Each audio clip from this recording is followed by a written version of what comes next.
Ngayon po ituturo ko sa inyo how to become an affiliate member here in Live Good, ang pinakabagong kumpanya sa buong planeta. Okay? Ang gagamitin po nating payment method using credit card. So, under credit card, no, kung wala kayong credit card, pwede rin po ang debit card basta po yan naka-enroll ng e-commerce, no? Pwede mong gamitin online, international. And kung wala pa rin kayong debit card, pwede kayong mag-download ng Maya apps, no? Maya application. Pwede rin pong GoTime card. Ang GoTime card po, nahihingi po yan sa Robinson. Magdala lang po kayo ng valid ID. In 10 minutes, meron na kayong GoTime card. Physical card po yan. Lagyan nyo ng laman. Pwede na po kayo mag-enroll dito sa Live Good. Lahat po ng merong Visa Master na card, no? Pwede nyo pong gamitin yan. So ngayon, simulan na natin kung paano mag-enroll dito kay Live Good. So mag-share lang po ng screen sa inyo.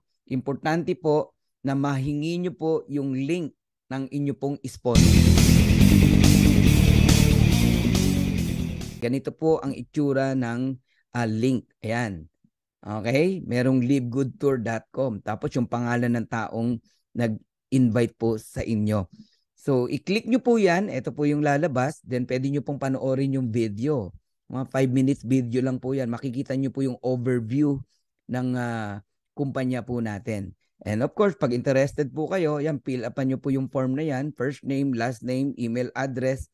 Yung email po na ilalagay nyo po yung active, yung ginagamit nyo po talaga. Then, click reserve my position now. Pag na-click nyo po yung reserve my position now, ito po yung lalabas. Ayan, congratulations, Kathleen, your temporary free enrollee position is in. Ayan. So, pag nakita nyo po yan, kung ready na po yung card nyo, no, na pambayad, i-click nyo po yung lock in your position. Pero kung hindi pa po ready yung pambayad nyo, bukas ka pa magbabayad, balikan nyo po sa email. May matatanggap po kayong email from Live Good Team. I-click nyo po yon, and then i-click nyo po yung secure my position. Yun na. Pipil upan nyo na po yung form. Pero kung ready na po yung pambayad nyo, diretso na tayo. Lock in your position. Ito naman po yung makikita nyo. Magpipil up na po kayo. Nandiyan na yung pangalan nyo, last name nyo, di ba? Email, then phone number. Fill upan nyo po lahat ng nakikita nyo. Information nyo po yan. Okay, phone number, and then pagagawain po kayo ng username. Ang tip ko po sa inyo, pag gumawa kayo ng username and password, isulat nyo po nang hindi nyo po makalimutan. At yung password, wag pong lalagpas sa 16 characters, no? And wag din po bababa sa 5 characters. Pag nagawa nyo na po yan, pipili po kayo, option 1 or option 2. Ano ba tong option 1? Ang option 1 po, ito po yung one-time $40, no, to become an affiliate member plus $9.95 monthly membership po yan. Kaya ang total po is $49.95. So next month po, $9.95 na lang po yung babayaran nyo po. Ide-debit yun sa card nyo. Okay? Ngayon, kung option 2 yung pipiliin nyo po, one year po yan. Naka-discount kayo ng 20%, no? So, one time $40 and then $99.95 yearly membership. Imbis na 12 months yung babayaran mo na 9.95, 10 months lang ang siningil sa'yo. Nagigets nyo po ako? So, nakatipid ka dyan at wala ka nang inaalala monthly na babayaran. Next year ka na magbabayad muli. Tuloy natin. Okay, pilapan nyo po lahat yan.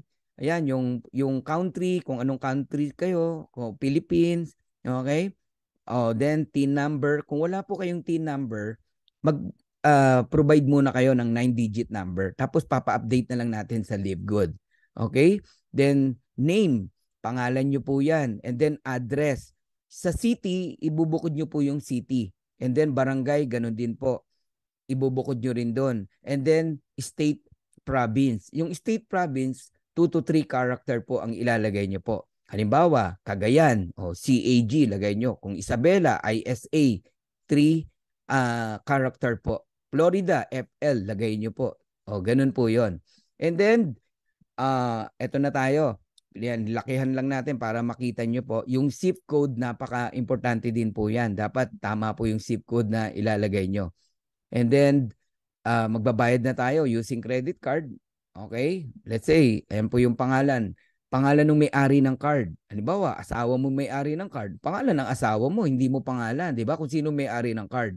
Then yung credit card type, meron kayong arrow na nakikita, di ba? Sa bandang kanan, Visa or Master yan, mamili ka. Pag nagsisimula sa 4, Visa yan. Pag nagsisimula sa 5, Mastercard po yan. Okay, importante din po yan. Or else, uulit ka ng uulit. Yung 16-digit number, nakalagay yan sa harap ng credit card nyo. And then, expiration date. And then, yung security code, nandun po sa likod ng card nyo. 3 numero po yun. Ngayon, pagdating sa copy shipping address, ang ilalagay nyo po dyan, nung in-apply nyo yung card na yan, anong address ang ginamit mo? Dapat same po yun. So, pinoprotektahan tayo ng company sa fraud, no? Dapat tama po yung inilalagay nyo po na information. Okay? And then, ayan na po, ipa-final na natin. Andiyan na po yung name, email address, cellphone number, everything, no? Username, password, kung magkano yung babayaran, $49.95. Ito po yung huli nyo makikita. Okay? Meron pong dalawang dapat kang i-check dyan, no? Lakihan natin. Ayan, no? Ayan. I understand that I will be charged $49.95 immediately today and $9.95 per month. Ayan. Pwede mong i-cancel yan anytime. And then, I agree to the policies and procedure. I-check nyo po yan. And then, i-click nyo po yung complete my sign up.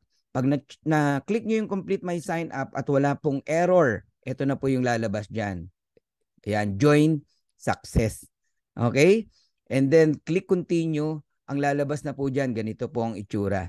You're in control. Pero pangalan nyo po yung nakalagay dyan. Ibig sabihin, member na po kayo. Okay? So, may natutunan ba tayo? So, maraming salamat guys. Hanggang sa muli. And please don't forget to click the notification bell para yung mga susunod kong video makatanggap po kayo ng notification. And please like, share, and subscribe. So God bless you all.